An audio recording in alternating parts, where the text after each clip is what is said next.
Amara and the Sentinel's relationship grew distant in the days after revisiting the strain of Matrona's death. The Sentinel would work on improvements for his box on the kitchen bar. Ayla would often visit, but rarely talked with him. "Still working on that stupid magic lamp, I see," Ayla remarked to the Sentinel as she passed by for her third wine refill that afternoon. The Sentinel let out a short laugh. A spark flew from the box and onto the scribbled blueprints next to him. He wiped it off and looked up at Ayla. "Is Amara feeling any better?" "Don't know, don't care." Ayla chugged her wine, spilling a bit of it onto the Sentinel's blueprints. Little Matrona started screaming in the living room, and Ayla, annoyed, yelled, "Matrona, get down from there!" Ayla swished what was left in her glass around and held her head. "I just wish you would talk with me more. That's not what I wanted to happen that day." The Sentinel crumpled up the now useless blueprints. "I just wish you'd be home more." Ayla washed her hands. "These kids are a nightmare." Ayla walked away from the kitchen to attend to Matrona. The Sentinel looked down at his box. He turned it on and it floated upwards. He adjusted the rotation, pointing one of the circles towards Ayla's empty wine glass. He held down on two other circles, and a beam of light shot out from the box. The glass glowed and shook intensely. With a final shake, it seemed the glass had disappeared. The Sentinel leaned over and lowered his head level with the counter. The glass was there, less than a quarter of an inch tall. "Whoa," the Sentinel whispered to himself. He let go of the box and gave it a light tap, floating it upwards. "Camo!" he yelled at it. The box turned invisible in an instant. The Sentinel jumped back in his stool. "Nice," he laughed. "All right, show yourself." "No," the box responded. The Sentinel could tell it was floating somewhere around him. "Oh, okay, you've got an attitude now, I see how it is." The Sentinel held up his arms, turning in his stool to try and catch the box. "Of course I've got an attitude, you just reprogrammed my AI." The box's signature floating hum whizzed past the Sentinel. He spun in his stool. "Talkative," the Sentinel smiled. "Blind." The box flashed into visibility before flying upwards and cloaking itself again. The Sentinel stood up on a stool and began reaching and grabbing around him. Ayla walked back into the kitchen. She looked up at the Sentinel, smiling. "I'll have whatever you're having." She laughed and looked around the counter. "Where's my glass?" The Sentinel jumped on his stool, grabbing for empty air, and caught hold of the box. "Gotcha!" The box became visible again, and the Sentinel fell to the floor. Ayla peered her head over the counter, curious. The Sentinel snapped back up, holding the box in his hands. He blasted a beam of light where the glass of wine was, returning it to its normal size. Ayla jumped back. "Maybe I've had enough for today." She stared at the glass, then at the Sentinel. She began to reach for her glass anyway. The box beamed a small laser at her hand, and she pulled back. "What was that for?" She flailed her hand, holding her wrist. "You." The box flashed its lights. "Sentinel." The box rotated toward the Sentinel. "I advise you check up on Amara." "Why?" The Sentinel sat down, grabbing the glass and bottle from Ayla, and began filling it up for himself. "She won't talk to me." "Maybe I should rephrase that. This isn't advice. You need to check up on Amara." The box flashed its panels. The Sentinel paused. "Why are you telling me this?" "Upgraded AI, now with attitude and notices of potential danger and threats. Check on her, now," the box said. The Sentinel jumped from his stool and ran for Amara's room. Matrona and Nick watched him curiously. "Where are you going?" Ayla watched him. She hesitated before following after him with very little urgency in her steps. When she made it to Amara's room, she had already seen the damage. A clean-cut hole in the wall, surrounded by rubble. People from the street gathered around the dust to inspect the incident. Amara was gone. The Sentinel kneeled down, feeling the floor. He walked up to the hole in the wall, feeling its burnt edges. The attack was recent.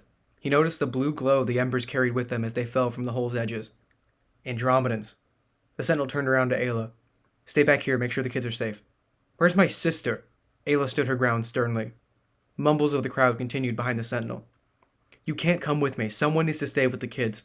"You say you're a time traveler? If what happened the day you tried to prove that to me was true, we could be gone and back in a second. I'm coming with you." "Sure, I'm a time traveler, but if anything goes wrong..." "Prove it." Ayla stepped closer. The box floated between them. The Sentinel placed his hand on the box. "All right." Ayla held her hand underneath his, and they flashed away. "Oh, hey, we actually moved." Ayla was excited, despite not knowing where they were.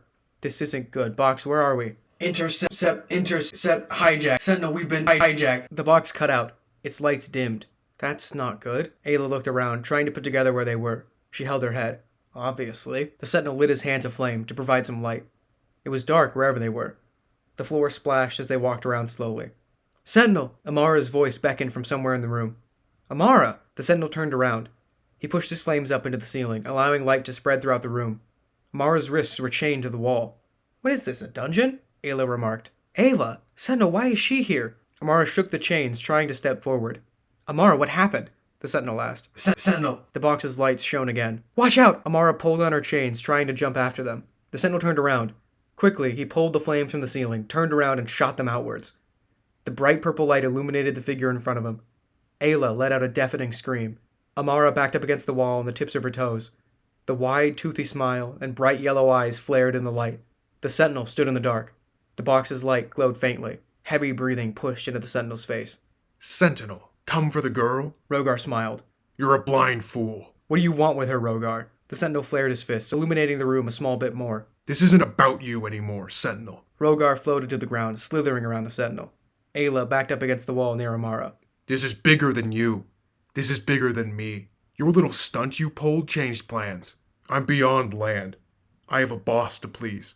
This is about the girl now. Rogar floated upwards again, near Amara. Why? The Sentinel cautiously turned with Rogar's motions. Rogar smiled. Like I said, you're a blind man. Why do you think she travels with you, everywhere you go, keeping watch? 'Cause she's stupid? Ayla yelled. But that's my stupid sister, so let her go. Rogar turned his head. He spotted Ayla. There's another. Fight me! Ayla stood protectively in front of Amara, stumbling as she adjusted her stance. Ayla, no! Amara tried to break free from her shackles, to no avail. The Sentinel swung his arms around and launched a plasma lasso around Rogar's tail, then swung him around the room by it, smashing him into a wall. A chunk of the ceiling fell onto Rogar's head, and light flooded the room from the missing chunk. The Sentinel shielded his eyes and stared at the light. It confused him. The sky was too bright to be Elysium 2. Rogar was about to float back up, but the Sentinel pulled the lasso again. Rogar slid over to him. The Sentinel dissipated the lasso and lifted his arms to pull up a massive plasma crystal pillar from the ground. It launched Rogar into the ceiling, creating a massive hole. Jeez, the light! Ayla shielded her eyes. Ayla, a little help over here? Amara shook her arms in her shackles. Right. Ayla tried to unlock her chains, with no success. Step aside. The box blasted a small laser at each cuff, breaking them. Where are we? Amara dusted herself off with her now free hands. She stepped closer to the Sentinel, the box and Ayla following. I was hoping you'd be able to answer that for me. The Sentinel waited for Rogar to fly back into the dungeon, but he didn't. The Sentinel paced around, head turned to the sky, looking at it from different angles. He lowered the plasma pillar enough for him to stand on it, and he gestured for Ayla and Amara. Wait, you want us to come with you? Why? Amara's safe, let's just go home. Ayla complained, turning to Amara for some backup. It's never that simple with him. Amara stepped onto the plasma pillar. The Sentinel smiled at her, and she smirked back before looking away. Come on. Ayla eventually stepped onto the pillar, and the Sentinel lifted the pillar into the sky, above the dungeon. The light flooded their eyes, and after they adjusted, the flat horizon came into view. Green, flat fields and sharp-edged, man-made rivers stretched as far as the eye could see. Where's Rogar? Amara looked around for an answer. Where are we? The Sentinel tilted his head toward the box. Andrometron, home planet of the Andromedans, one of the many moons of Ilsos. The box were at its core. Sister moon to Sanzi, Parv, Dial, Basid, and the galactic jail planet. The Sentinel looked up into the sky. Ayla and Amara followed. The majority of the sky was taken up by a massive, glowing, gas giant planet. Hard to look directly at the planet, its luminescence was enough to explain the bright sky. This isn't good, the Sentinel whispered, looking down. Why? Amara rubbed her sore wrists, keeping her eyes locked on the Sentinel, sweat dripping down her forehead.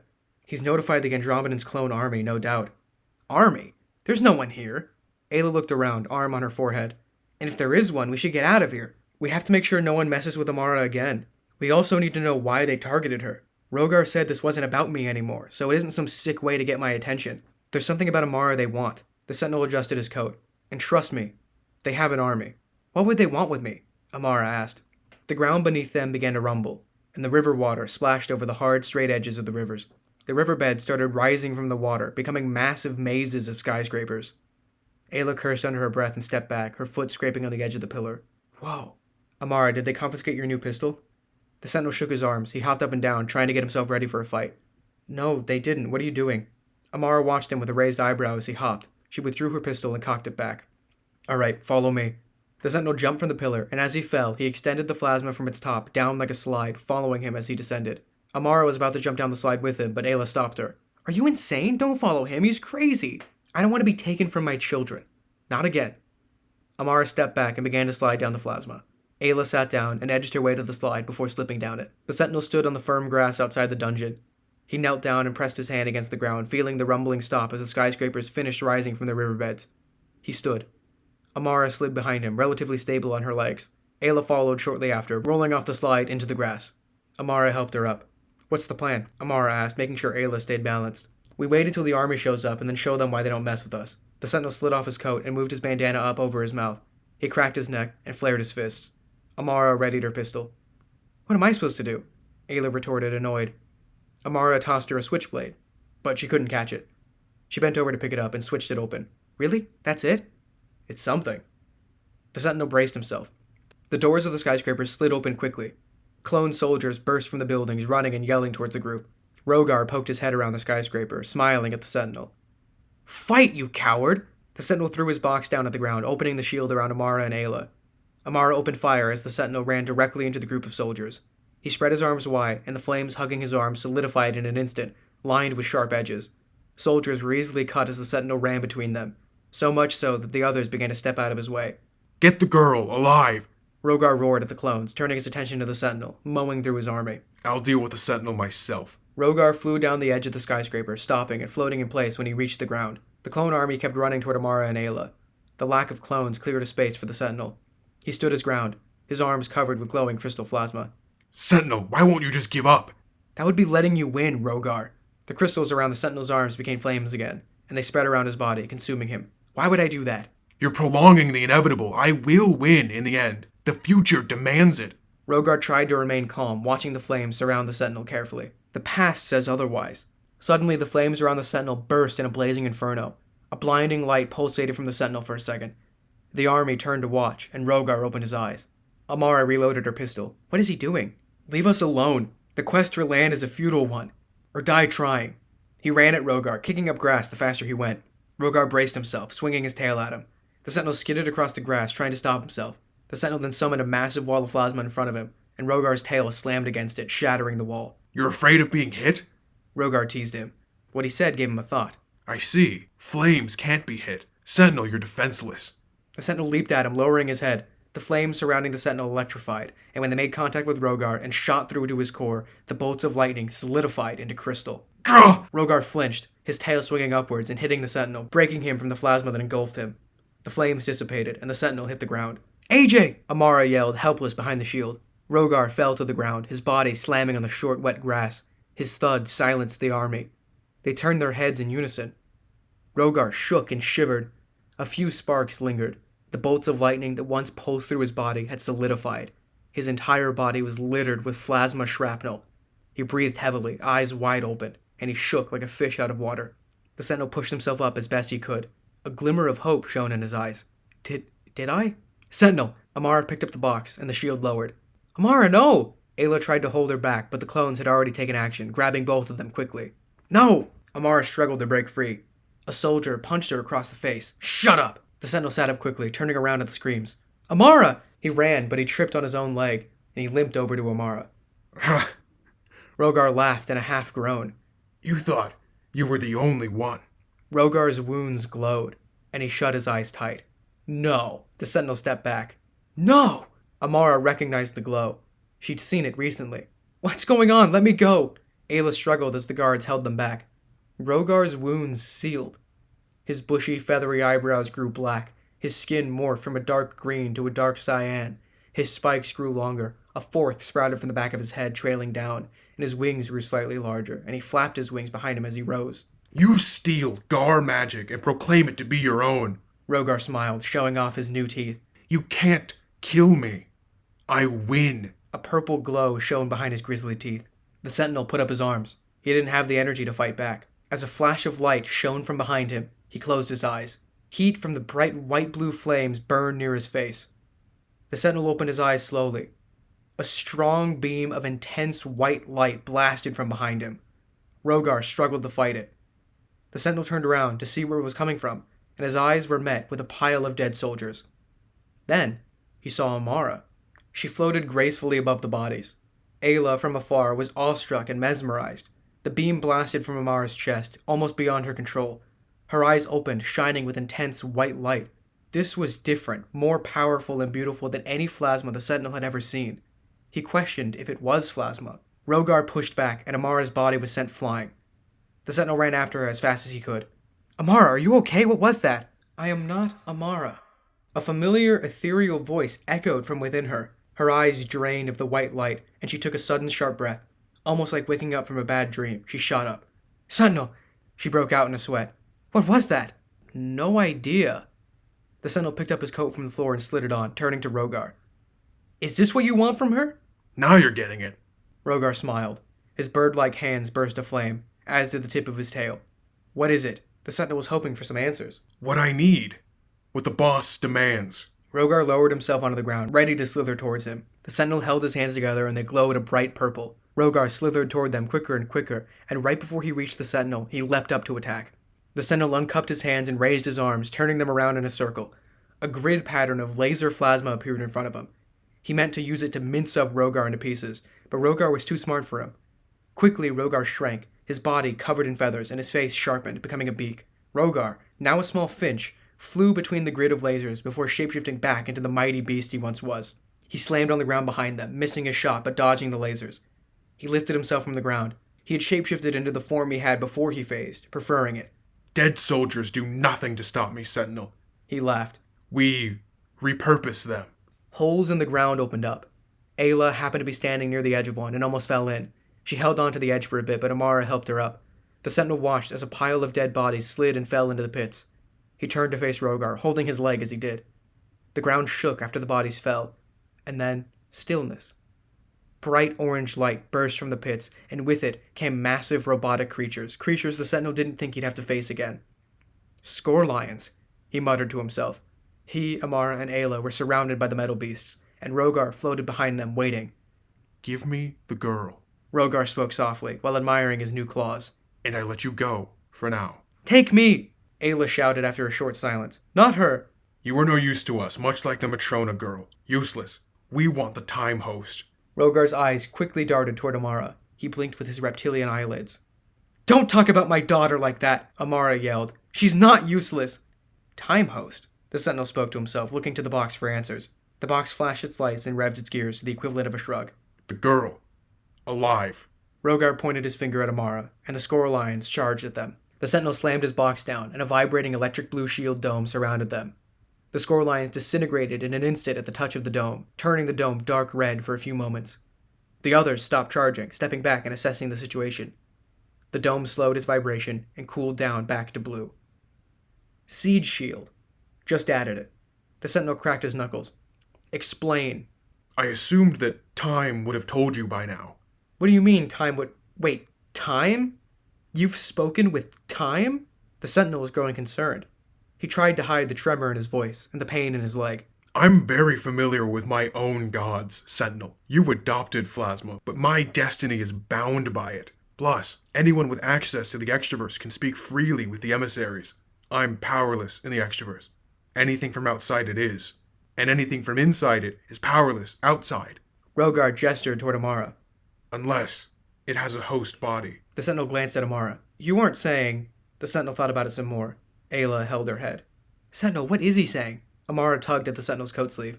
You don't know everything, Sentinel. You know nothing. I will stop at nothing to get what I want, even if it means getting someone else what they want. And the boss needs time. Rogar slithered up closer to the shield. He held his primary claw up to its edge cautiously. He raised an eyebrow, slowly pressing the claw into the shield. The edge of his claw began to burn and disintegrate. He pulled his hand back. After some hesitation, he lit his hand aflame and shoved it forward. The flames hit the shield and prevented his hand from going any further. He pushed harder. His claw pushed down on the shield, compromising its structure.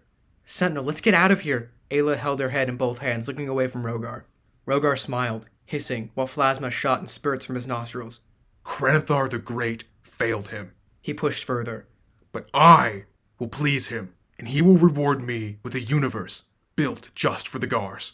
With a final push, his claw burst through the shield, shattering it across the ground.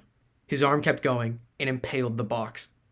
No! The Sentinel grabbed the box as Rogar floated back up, sliding it off his claw. Ayla and Amara held onto the Sentinel as he desperately tried to flash away. The Score Lions slowed in around them. Amara held her head, and when she opened her eyes, they were glowing bright white. She held out her arms, and the Score Lions stopped in their tracks, frozen in time. Amara floated up and opened her mouth to speak, though the words weren't hers. You disappoint me, Rogar. You are better than this. You are meant for greatness, and you squander it with the banished. You know nothing, Time! Rogar roared. I know everything, child. With a bright flash of light, the space and time around them warped, and they were gone. They appeared in Amara's room, seconds after they left. Ayla collapsed onto Amara's bed, and the Sentinel fell to the ground, holding onto his leg. Amara fell to her knees, her eyes returning to normal. A faint light drifted from her mouth as she breathed out, and it vanished with a small flash. She pushed her fingers through her hair. What was that? This isn't good. The Sentinel tried to stand, supporting himself with Amara's bed. Amara, we need to keep you protected. I can't leave the kids, Amara cried. We'll have to protect the house for now. The Sentinel popped his knee back into place, wincing. For now, Amara stood up. The Sentinel glanced at Ayla, passed out on the bed. Considering recent events, I don't think this is the safest environment for the kids. The Sentinel had a thought. We'll think of something later. He rubbed his knee. In the meantime, I need answers. The Sentinel held up his box. Gotta fix this first. What about protecting the house? And that hole in the wall? The Sentinel looked out at the hole in the wall, giving a view out into the streets. The crowd of people stood around the hole, even more confused now. The Sentinel lifted an arm, and the hole filled itself with solid plasma. It solidified itself into what looked like purple marble. I'll surround the house in a shield as soon as I can fix the box. What's wrong with me? Amara sat down on the bed next to an unconscious Ayla drooping over the edge. There's something inside me.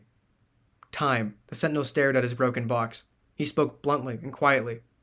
From what I understand, you are a host to Time, a celestial being from outside the multiverse. Are you telling me that Time is a person and that it's inside me? I'm telling you that Time is a being that I think may be possessing you for some reason. The Sentinel turned to leave the room. But why? He closed the door lightly when he left. Amara let her upper body fall into the bed, sighing. The people of Tereglion were confused, with no explanation of what happened to the Tempest house, or why there was now a massive impermeable shield around it. Amara and Ayla were figuring out a way to deal with the safety of the kids, and in the meantime, the Sentinel tried to improve the durability of the box. He knew something Amara didn't. Something that was a long time coming. Matrona's 5th birthday. October 15th, 2052. The day she was adopted. Amara, the Sentinel interrupted her conversation with Ayla. Ayla's plan for Nick would work, but why not Matrona too? Amara's tone shifted. When the incarnation before my first was 37 years old, he adopted Matrona from an orphanage in New York. When was this? Amara shared a confused look with Ayla before laying her concerned eyes on the Sentinel again. Today. He darted his eyes away. Right. Amara held her hand to her chin, concerned. She thought for a bit before asking, So when do we take her? Amara's quick compliance surprised the Sentinel. She swallowed her pride and decided that the Sentinel was right. She thought over everything possible, but she knew that she couldn't change the future because it was the Sentinel's past. She knew it had to happen. There was no way around it. The Sentinel spoke with a sigh. We'll go when you're ready. He stood, the box floating up with him. I'll never be ready. I'm sorry. I'll deal with Nick then. Ayla got up to walk away. She looked at both the Sentinel and Amara before leaving the room. Matrona? Amara called out for her daughter. She quickly ran into the room without hesitation, happily trotting her way to Amara. It was her birthday after all. Am I old enough yet? She jumped up and down excitedly. After every story the Sentinel or Amara told, the Sentinel promised that she'd get to travel with him when she was old enough. She assumed that since it was her birthday, that she had to be right. Can I? I want to go somewhere with AJ too. She grasped Amara's hands as best she could in hers. Matrona. The Sentinel decided to speak. He could tell Amara was choking up. He was too, but he knew someone would have to respond eventually. You're not old enough. Not yet. But take this. The Sentinel handed Matrona a journal. In its first few pages, the Sentinel had already written something. This is a journal. I wrote something in there for you so you'll never forget. And I'll tell you now, but I don't think you're old enough to understand. If you understand anything from this, make it be that you never, ever lose track of that journal. You got it? The Sentinel leaned over, hands on Matrona's shoulders. She nodded curiously. Amara watched with just as much curiosity, wiping away the beginning of tears from her face as the Sentinel spoke. You're going to get a new home. A new parent. If you don't like him, just remember that if you stay with him, you'll get to travel with me. What about Mommy? Matrona interrupted. The Sentinel kept going. When the time is right, he will begin to change in a fiery explosion. The Sentinel lifted his hands, indicating an explosion, while small sparks and flames followed his motion. He will become a Sentinel, like me, and you'll travel with him, but only if you stay with him. You got that? Matrona nodded. Good. The Sentinel handed her the journal, and she hugged it tight. He looked up at Amara and nodded. She stood up, holding onto Matrona's hand, and then the Sentinel's, and they flashed away. They appeared in front of the old orphanage in New York. Its looming presence left an uneasy feeling in the Sentinel's chest. Matrona nudged her way behind Amara, and Amara behind the Sentinel. It was a gray day. Clouds in the sky blocked out the sun, and the cold air bit at their fingers. The normally beautiful fall trees were empty, all their leaves scattered on the wet ground, brown and soggy with recent rain. Very few cars and no one around made the day very quiet, something the Sentinel wasn't used to. The cracked sidewalks and sad, decrepit orphanage were crawling with vines and weeds, as if no one had been around this part of town in years. "This is the place?" Amara asked, hoping to be wrong. "She won't be here long, I promise."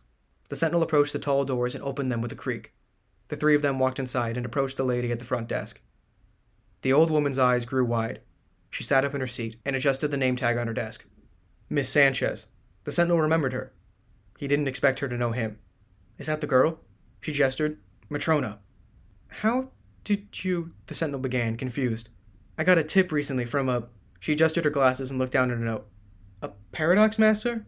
The Sentinel and Amara shared an equally confused look with each other. "He made it very clear to me that the girl not be adopted by just anyone." The woman stepped down from her seat and walked around the desk to get a better look at Matrona. "He said she needed to go to someone specific, no questions asked. He just didn't tell me who." "Adam Jaminski." The Sentinel spoke quickly, with distinction. The woman stopped in her tracks, almost frozen in place. She waited a few seconds, adjusting her glasses, and went back to her seat. "I'll keep that name in mind." She coughed, holding her hand over her chest. Matrona hugged Amara's leg. It was obvious that she was nervous.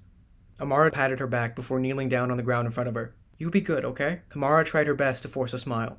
She hugged Matrona with a grip only a mother could hold.